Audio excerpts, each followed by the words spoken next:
여러분들은 무엇을 제일 소원하고 계십니까? 여러분들 기도 제목이 무엇입니까?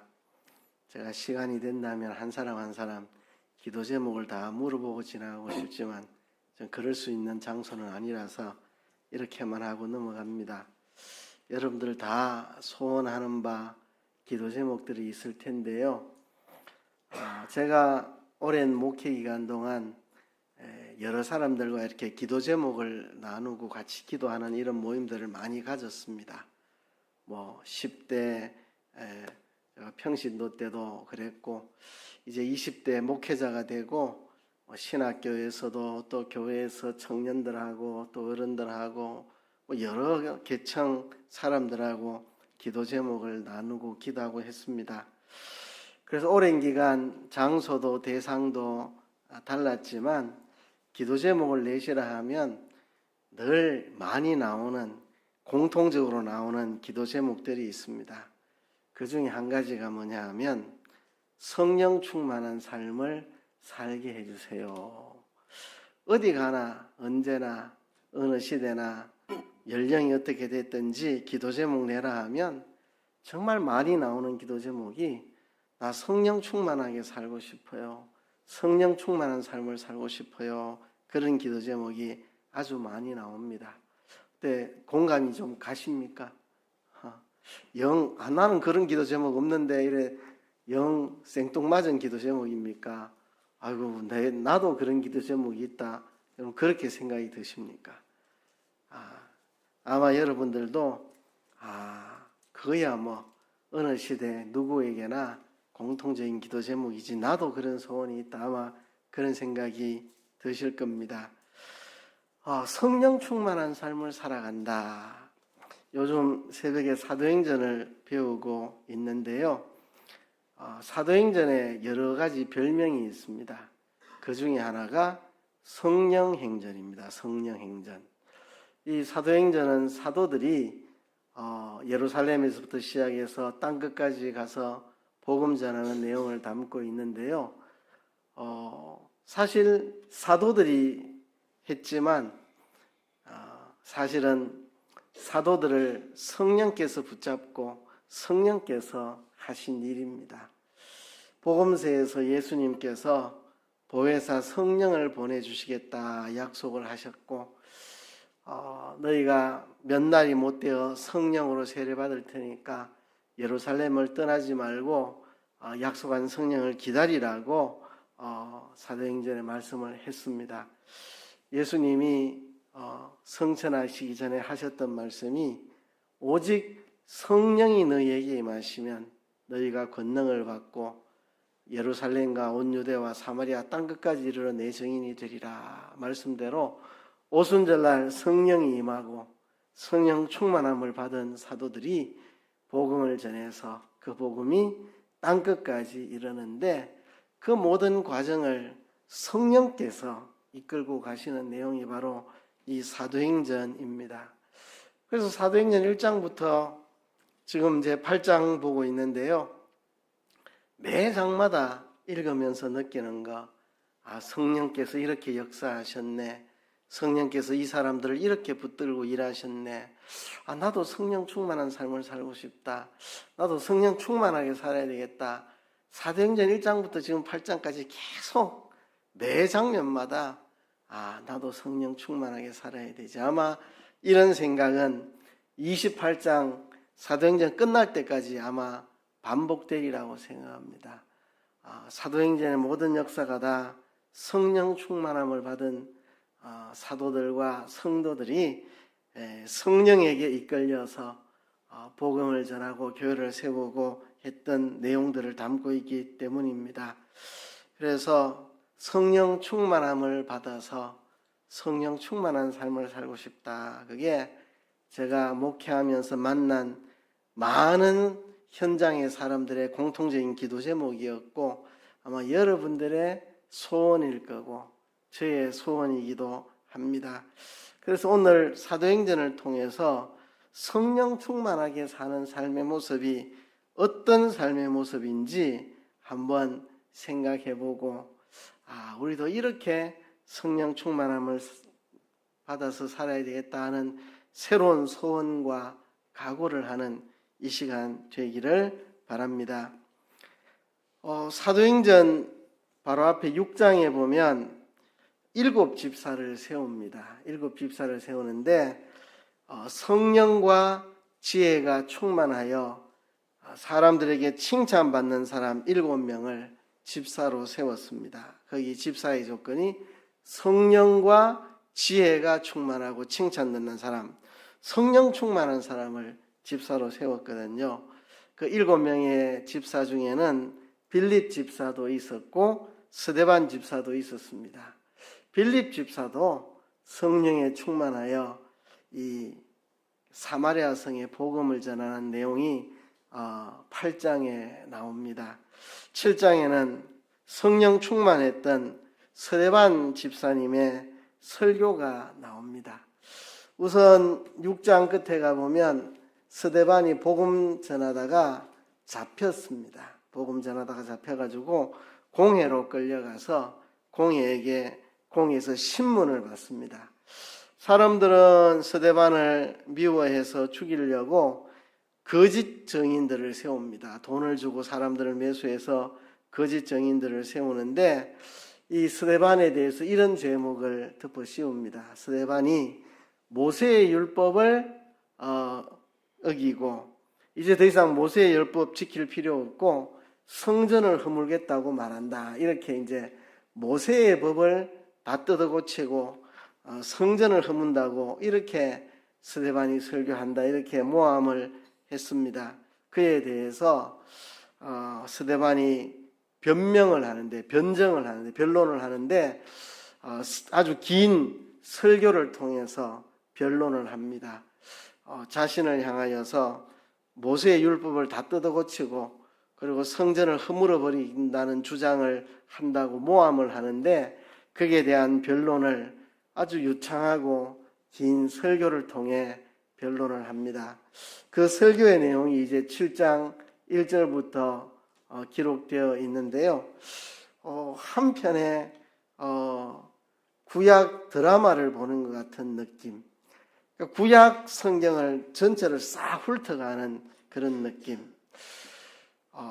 참 이런 훌륭한 설교를 어떻게 적석해서 했을까? 참 성령에 붙들린 사람이 아니면 이런 멋진 설교를 적석해서 할 수 없었겠다 그런 생각이 드는데요. 성령에 충만하여 구약에 아브라함 때부터 시작해서 모세를 거쳐가지고 가나안 땅에 정착해가지고 이스라엘 나라를 세우고 살던 그 구약의 역사 전체를 아브라함부터 구약의 역사 전체를 싹 훑어나가면서 설교를 하는데요. 하나님께서 아브라함과 언약을 맺으셨고 그 언약의 성취로 하나님이 이스라엘 백성들이 애굽에서 큰 민족이 되게 하셔서 이제 모세를 통해서 이스라엘 백성 큰 민족을 가나안 땅으로 이끌어 내시는데 근데 이 모세는 하나님이 보낸 사람이고 하나님의 율법을 받아 전한 사람인데 구약의 이스라엘 백성들이 모세의 말을 잘 안 들었습니다. 시내산 앞에서 하나님이 십계명을 말씀하시고 그들과 언약을 맺었고 십계명을 지켜 살기로 나 외에 다른 신을 섬기지 말라, 새긴 우상을 만들지 말라 이렇게 이 십계명을 지키기로 약속하고 언약을 맺었는데 모세가 하나님의 이 십계명 돌판을 받으려고 시내산에 올라가 있는 동안 이들은 금송아지를 만들어 숭배하고 있었습니다. 참 기가 막힌 노릇입니다. 시간이나 오래됐습니까? 몇십 년 지나가지고 잊어버린 것도 아니고 불과 얼마 전에 몇십 일 전에 하나님께서 시내산에 강림하셔서 친히 하나님의 음성으로 십계명을 말씀하시고 그들과 언약을 맺었는데 얼마나 됐다고 이들이 금송아지를 만들어 섬기고 있는 참 아주 패역한 자들이었습니다. 그래서 이스라엘 백성들 광야 시대 내내 모세를 거역하고 대적하고 급히 타면 돌을 들어 모세를 쳐 죽이려 그러고 애굽으로 다시 돌아간다 그러고 불평하고 원망하고 하여튼 모세의 말을 지지리도 안 들었습니다. 그런데 이들이 가나안에 정착하고 나서도 이들은 하나님의 말씀에 순종하지 않고 늘 불순종한 삶을 삽니다. 이 모세가 죽기 전에 마지막으로 유언적으로 남긴 설교인 신명기에 보면, 신명기 끝부분에 보면 모세가 나와 같은 선지자 하나를 보내리라 말씀을 하셨습니다. 나와 같은 선지자 하나를 하나님이 보내주신다. 나와 같은 선지자 하나, 나와 같은 선지자 한 명. 그러니까 모세 이후에 많은 선지자들이 왔는데 그 많은 선지자들이 아니고 나와 같은 선지자 한 명, 예수 그리스도를 말씀하시는 거죠. 예수 그리스도께서 오신다는 약속을 모세가 했습니다. 그리고 그 뒤에 많은 선지자들이 나타나가지고 이스라엘 백성들의 죄를 지적하고 책망하면서 나와 같은 선지자 한 분이 오신다고 했던 바로 그분 예수 그리스도가 오실 것을 선지자들이 예언했지만 이스라엘 백성들은 선지자들의 말을 지지리도 안 들었습니다. 선지자를 대적하고 배척하고 죽이고 대항하고 선지자의 말을 지독실히 안 들었습니다. 그러다가 모세가 나와 같은 선지자 하나를 보내주리라고 약속한 그분이 오셨는데 너희가 그분을 죽였다. 이게 스데반의 설교입니다. 이게 스데반의 설교.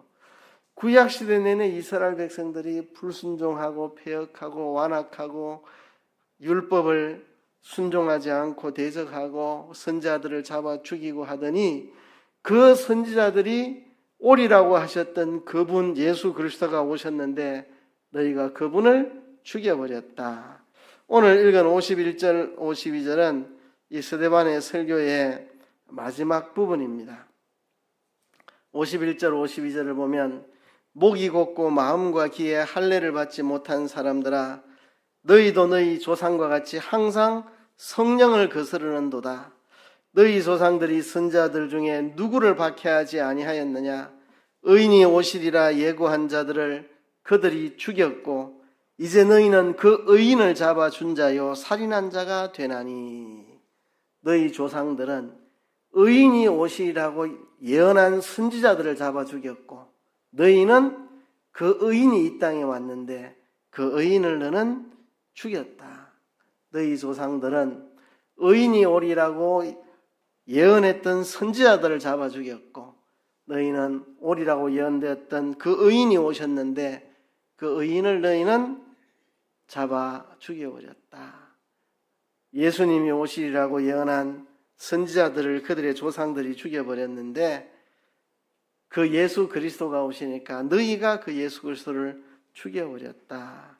너희는 천사가 전한 율법을 받고도 지키지 아니하였도다. 모세를 통해서 천사의 손을 빌어 율법을 하나님이 전해주셨는데 그 율법을 지키지 않고 내 불순종했던 이들의 죄를 스데반이 책망을 했습니다. 자, 이들을 가리켜서 목이 곧고 마음과 귀에 할례를 받지 못한 사람들아 이렇게 말씀을 했습니다. 목이 곧고 마음과 귀에 할례를 받지 못한 사람. 이스라엘 백성들이 시내산 앞에서 금송아지 만들어 섬겼을 때 하나님께서 이들을 그렇게 말씀을 했습니다. 이들은 목이 곧은 자들이다. 이들은 목이 곧은 백성이다. 시내산에서 금송아지 만든 자들을 가리켜 목이 곧은 자들이다. 이렇게 말을 했는데요. 나중에 신명기에 가보면 광야 40년의 생활을 모세가 회고하면서 그렇게 말씀합니다. 너희를 이 가나안 땅으로 인도해서 이 아름다운 땅을 너희에게 주는 것은 너희가 의로워서가 아니다. 착각하지 마라. 너는 목이 곧은 백성이다. 내가 아브라함과의 언약을 지키기 위해서 너희를 가나안 땅에 데리고 온 것이지 너희가 의로워서 가나안 땅에 데리고 온 게 아니다. 너희는 목이 곧은 자들이다. 그렇게 말씀을 했습니다. 이렇게 말씀하시고 또 신명기 끝부분에 가면 모세가 미래를 내다보면서 너희는 목이 곧고 패역한 사람들이라 하나님 말씀을 거역할 것을 나는 알고 있다고 그래 말합니다. 너희들이 내가 이렇게 당부함에도 불구하고 목이 곧아서 여호와의 말씀을 거역할 것을 알고 있다 이렇게 말씀을 합니다. 그래서 이 모세 시대의 사람들 목이 곧고 패역한 자들이었고 또 선지서에도 보면 예레미야 6장 10절 같은 데 보면 귀에 할례를 받지 못하였다. 귀에 할례를 받지 못했다. 신명기에는 마음의 할례를 행해야 된다. 그렇게 말하고 그러니까 이들이 마음의 할례를 받지 못하고 귀의 할례를 받지 못한 자들입니다. 마음의 할례를 받지 못하고 귀의 할례를 받지 못한 자들. 이방인들은 몸의 할례를 받지 않았고 이스라엘은 마음의 할례를 받지 않았다. 예레미야가 그렇게 말씀을 했는데요.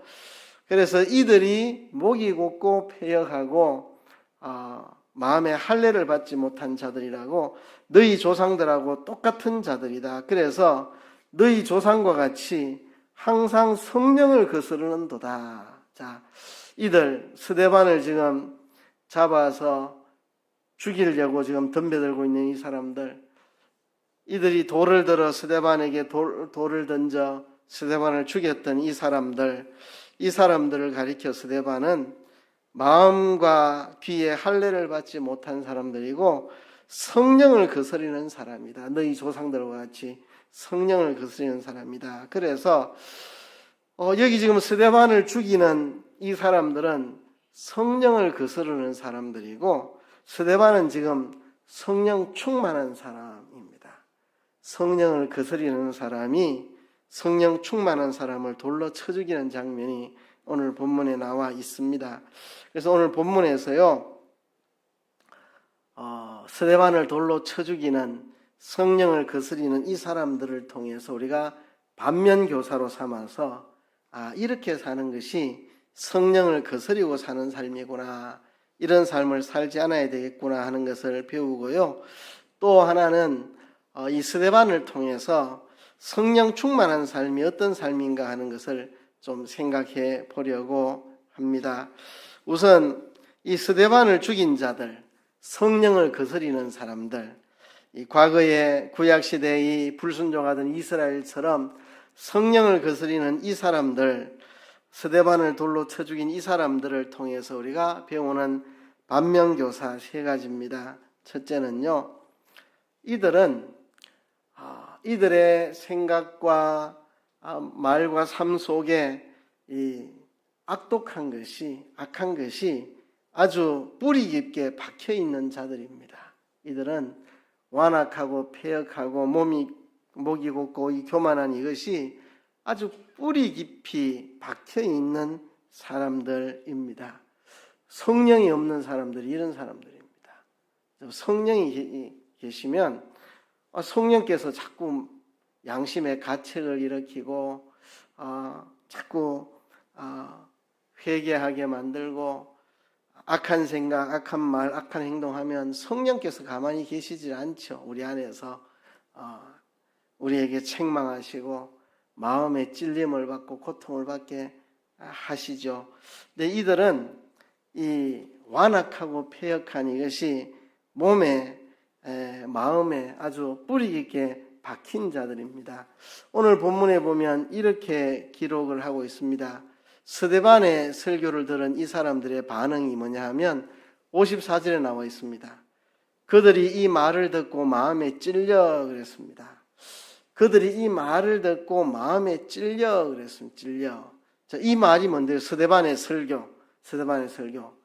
옛날에 모세 시대에 이스라엘 백성들이 그렇게 모세를 대적하고 모세에게 불순종하고 그렇게 했고 또 선지자들이 예언하는데 선지자들을 잡아 죽이고 했던 그들처럼 너희는 바로 그 선지자들이 오리라고 약속했던 예수 그리스도를 너희는 죽였다. 너희는 너희 조상들과 똑같은 자들이라 이 설교를 할 때 마음의 찔림을 얻었다는 거죠. 자, 이들이 평소에는 이런 마음의 찔림이 없었습니다. 평소에는 전혀 양심의 가책 없이 살다가 스데반의 아주 집요한 설교를 듣고야 비로소 마음에 찔렸다고 말하거든요. 그러니까 평상시에는 이런 마음의 찔림이 없이 그냥 아무렇지도 않게 무감각하게 살았던 사람들이 이 사람들입니다. 평소에는 정말 무감각하게 뻔뻔하게 살았던 사람들입니다. 예수님께서 이들을 가리켜서 너희 조상들의 무덤을 쌓는 자들이라, 선지자들의 무덤을 쌓는 자들이다. 선지자들의 무덤을 쌓으면서 우리가 그 시대에 있었으면 이 선지자를 안 죽이고 잘 대접하고 이 선지자들의 말에 순종했을 텐데 우리 조상들은 왜 그 선지자를 죽였을고 나쁜 사람들 이러고 있다는 거죠. 똑같은 사람들이 자기도 그 시대에 예수님과 예수님의 제자들을 핍박하고 죽이려고 덤벼들고 있으면서 뭔 자기들이 조상들하고 다른 게 있다고, 조상들하고 다른 게 하나도 없는데 완전히 외식으로, 그죠?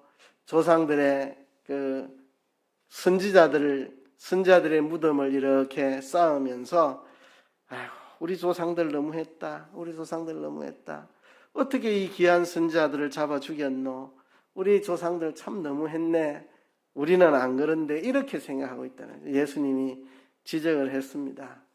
너희가 똑같은 놈들이다. 너희가 그 조상들의 후손임을 자처하는 거다. 너희가 똑같은 짓을 하고 있다.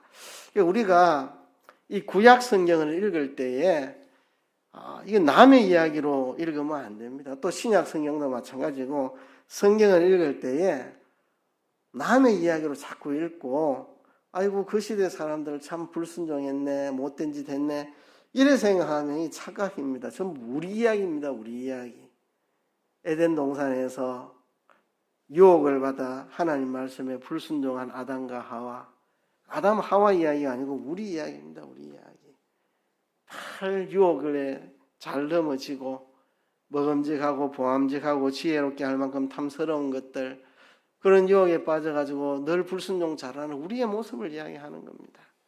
범죄한 아담 하와가 자기 잘못을 시인하지 않고 핑계를 댑니다. 핑계를. 하나님 주신 여자 그가 줌으로 먹었습니다. 뱀이 나를 깨물어 먹었습니다. 자기 잘못을 시인 안 하죠. 그게 아담 하와 이야기가 아니고 우리 이야기입니다. 뭐 잘못된 거 있으면 잘못됐다고 솔직하게 시인하면 될 텐데 잘 시인하지 않는 우리의 모습입니다. 뭐 이렇게 이야기하면 창세기부터 요한계시록까지 이야기가 끝이 없습니다. 성경에 나오는 모든 이야기들 우리 이야기입니다. 우리 이야기. 그 속에서 우리를 발견해야 됩니다. 얼마 전에 사도행전에서 아나니아 삽비라 부부가 자기 재산을 팔아가지고 얼마를 숨기고 사도들 발 앞에 두면서 전부 다하다 내 소유를 판 전부라고 거짓말했다가 죽었는데요. 그걸 보면서 아나니아 삽비라 이야기로 읽으면 안 됩니다. 우리 이야기로, 우리 이야기로. 그죠? 아나니아 삽비라가 왜 거짓말했느냐 하면 시기, 질투심, 영웅심 때문에 그랬습니다. 바나바라는 사람이 자기 소유를 다 팔아 사도들 발 앞에 두고 교회에 가난한 자들을 나눠주라고 하니까 이 바나바가 존경을 받고 인정을 받으니까 존경받고 인정받는 게 시샘이 나는데 근데 돈은 아깝고 그러니 자기도 소유를 팔아갖고 싹 숨겨놓고 일부만 갖고 와서 내 소유 전부를 갖고 왔다고 거짓말을 하는 게 이런 거죠. 우리 안에도 시기심, 질투심, 경쟁심 이런 게 있습니다. 우리 자신을 보여주는 겁니다. 누구랑 경쟁심 가지고 교회 안에 어느 집사, 어느 권사 라이벌 의식을 가지고 경쟁하려고 그러고 시기 질투하고 누가 좀 잘하고 인정받으면 시샘하고 그런 우리 모습을 보여주는 거거든요. 지금 스데반을 돌로 치는 이 사람들 평소에는 막 얼마나 의로운지 막 자기들은 의로운 자들이라고 막 옷도 막 치렁치렁 긴 옷을 입고 그죠? 옷수를 크게 만들고 막 성구상자 이마 붙이고 손에다 성구상자 붙이고 막 자기들은 의롭다고 폼 잡고 막 이래 다니는데 스데반이 구약 성경을 쫙 설교를 하면서 구약 시대에 그 불순종하고 목이 걷고 폐역했고 귀가 할례받지 못한 그 성령을 거스르는 그 사람들하고 너하고 똑같은 사람이다. 너가 그런 자라 할 때 비로소 그때야 아 이거 우리 이야기네 하고 마음에 찔림을 얻었다는 거죠. 평소에는 전혀 못 느끼고 살았습니다. 전혀 못 느끼고 성령 충만한 스데반이 이렇게 설교를 하니까 비로소 마음에 찔림을 얻었지 이 성령을 거스리는 이 사람들은 자기의 잘못을 잘 못 느낍니다. 내가 뭐 잘못했는지. 그죠? 성경을 읽으면 전부 다 이 구절 읽어도 내 문제네. 저거 읽어도 내 문제네. 이래 돼야 되는데 남의 이야기로 읽히고 전부 다 옛날에 그런 못된 사람이 있었네. 아이고 사울왕 진짜 망가진 왕이네. 그게 내 모습이라는 건 모르고 그 속에 내 모습이 있다는 것은 생각지도 안 하고 남의 이야기로 그냥 다 넘기는 거. 이게 성령을 거스르는 사람들의 모습입니다. 두 번째는요. 두 번째는 이를 갈았습니다. 이를 갈았어요. 54절에 보면 그들이 이 말을 듣고 마음에 찔려 그를 향하여 이를 갈거늘 그랬습니다. 여러분 그들이 이 말을 듣고 마음에 찔려라는 말은 사도행전 2장에 똑같은 표현이 한 번 더 나옵니다. 사도행전 2장에도 똑같은 표현이 기록되어 있습니다. 그들이 이 말을 듣고 마음에 찔려까지는 글자 하나 틀리고 똑같습니다. 그런데 사도행전 2장에 뭐라 했느냐 하면 사도와 베드로에게 우리가 어떻게 할꼬 하며 자복하고 회개하는 장면이 나옵니다.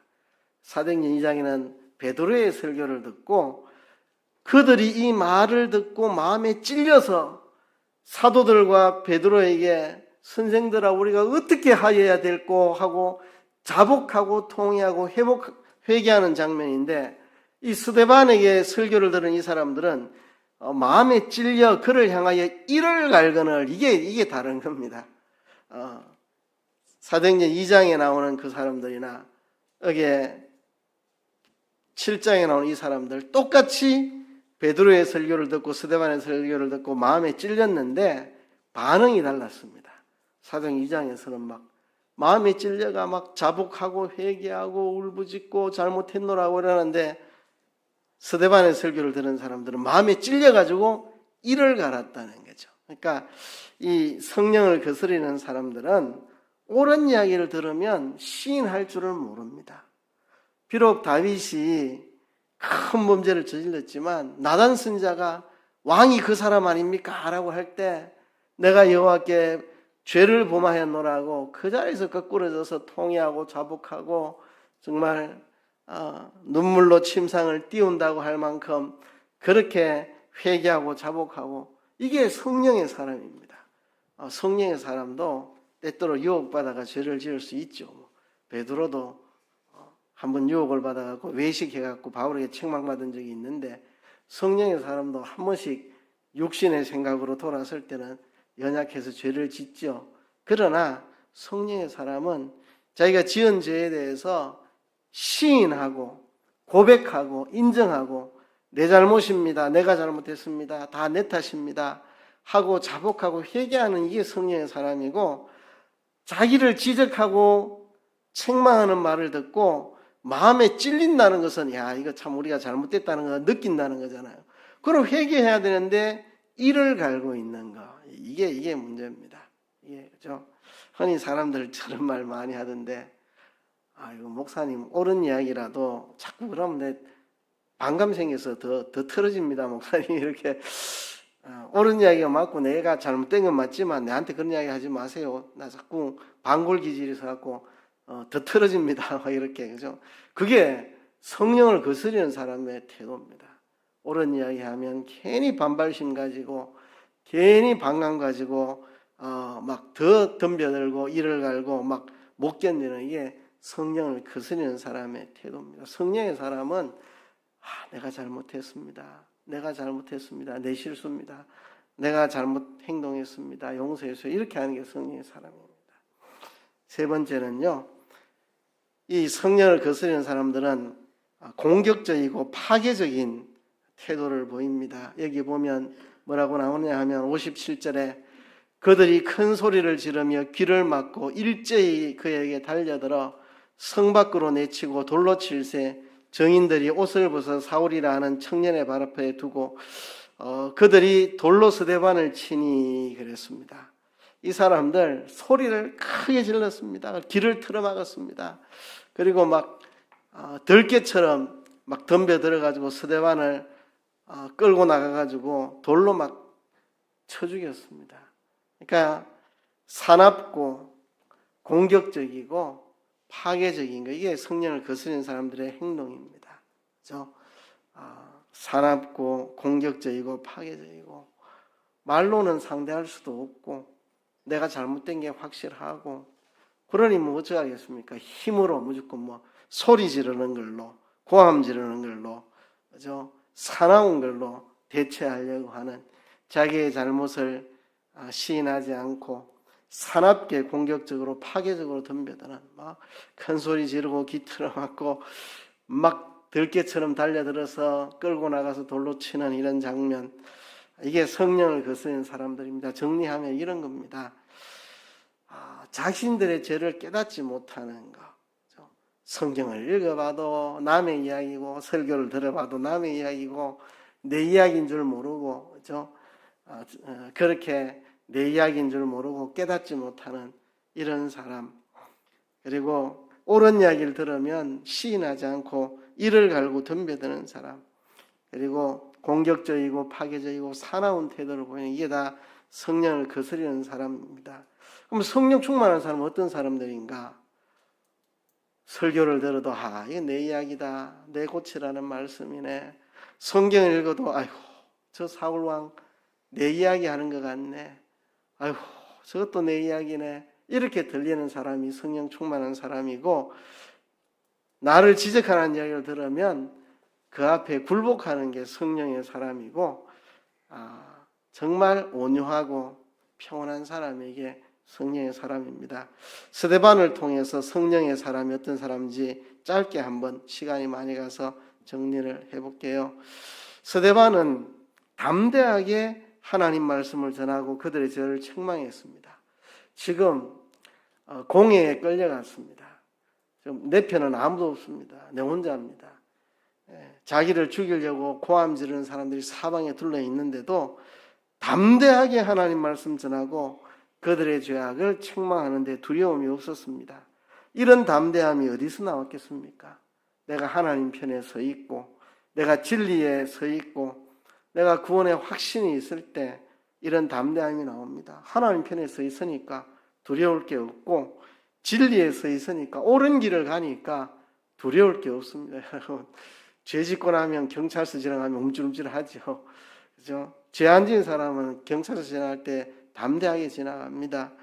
하나님 편에 서 있고 진리의 편에 서 있고 옳은 편에 서 있을 때 이 담대함이 나옵니다. 구원의 확신이 있어서 나는 오늘 죽어도 천국 간다는 확신이 있을 때 이 담대함이 나오는 겁니다. 이게 성령의 사람입니다. 하나님 편에 서 있고 진리 편에 서 있고 구원의 확신이 있어서 담대하게 어디서나 말할 수 있는, 누구 앞에서나 옳은 것을 말할 수 있는, 이게 성령의 사람이고요. 두 번째는 성령에 충만해서 기쁨과 평화가 가득한 사람입니다. 6장 마지막 절에 보면 스데반이 이렇게 공격을 당할 때 사도행전 6장 마지막 절에 보면 그 얼굴이 천사의 얼굴과 같았다. 그 얼굴이 천사의 얼굴과 같았다. 오늘 본문에도 보면 이렇게 말합니다. 55절에 보면 스데반이 성령 충만하여 하늘을 우러러 주목하여 하나님의 영광과 및 예수께서 하나님 우편에 서신 것을 보고 말하되 보라 하늘이 열리고 인자가 하나님 우편에 서신 것을 보노라. 그러니까 성령 충만한 사람들은 성령에 충만하여 기쁨이 가득하고 평화가 가득한 사람, 그죠? 천사의 얼굴과 같았다고 6장 끝에서 천사의 얼굴과 같았다 이래 말했고, 오늘 본문에서는 성령 충만해서 하나님 우편에 서신 예수 그리스도의 영광을 바라보며 그 영광을 찬양하며 기뻐하며 즐거워하며 평안한 이 스데반의 모습을 봅니다. 성령 충만하면 기쁨과 평화가 있습니다. 기쁨과 평화. 그렇죠? 아까 성령을 거스리는 자들은 뭐 사납고 공격적이고 파괴적인데 성령 충만한 사람들은 기쁨과 평화가 있습니다. 여러분, 내일 새벽에 설교를 좀 성령에 대해서 좀 하려고 하는데 그 중에 한 이야기가 성령의 열매입니다. 성령의 열매. 사랑과 희락과 화평과 오래 참음, 자비, 양성, 충성, 온유, 절제, 다 인격적인 거죠. 한국 그리스도인들은 이 성령의 열매는 소홀히 하고 이 성령의 은사 이쪽만 자꾸 추구하는데 성령의 은사도 필요하죠. 성령의 은사는 사역과 관련된 것이고 성령의 열매는 인격적인 부분, 사랑과 희락과 화평과 오래 참음, 충성, 오래 참음, 자비, 양선, 충성, 온유, 절제 이 9가지 이런 성령 충만한 사람, 이 기쁨과 평화에 이런 성령의 열매가 있어요. 그리고 세 번째는요, 스데반은 원수를 용서합니다. 원수를 용서해요. 스데반이 죽을 때 예수님 죽으실 때와 똑같은 모습입니다. 예수님 죽으시기 전에 아버지여 내 영혼을 아버지 손에 부탁하나이다 한 것처럼 스데반도 주 예수여 내 영혼을 받으시옵소서. 그리고 예수님이 십자가에서 저들의 죄를 저들에게 돌리지 마옵소서 했듯이 스데반도 이 죄를 그들에게 돌리지 마옵소서 이 말하고 죽었습니다. 그러니까 이 스데반이 예수님과 똑같은 모습으로 죽습니다. 원수를 미워하지 않고 다 용서하는 거. 이게 성령 충만한 사람입니다. 성령 충만하다 해놓고 맨날 누구 미워하고 분노하고 이거는 성령 충만한 게 아닙니다. 성령 충만한 게 아닙니다. 그렇죠? 아무리 뭐 내가 성령의 은사를 받아서 뭘 하고 해도 이렇게 원수를 용서하지 못하면 그건 성령 충만한 사람이 아닙니다. 스데반의 오늘 본문에 나타난 성령의 충만한 모습, 누구 앞에서도 어떤 상황에서도 담대하게 하나님 말씀을 당당하게 전하는 게 성령 충만한 사람입니다. 내가 하나님 편에 서 있고 진리 편에 서 있고 오늘 적어도 천국 간다는 그의 확신이 있으니 두려울 것 없이 누구 앞에서도 어느 어떤 상황에서도 담대하게 하나님 말씀을 전하고 죄를 지적할 수 있는 이게 성령 충만한 사람이고요. 두 번째는 어떤 상황 속에서도 기쁨과 평화가 가득한 성령의 열매, 사랑, 희락, 화평, 오래 참음, 자비, 양선, 충성, 온유, 절제 이런 것이 성령 충만한 삶의 모습이고요.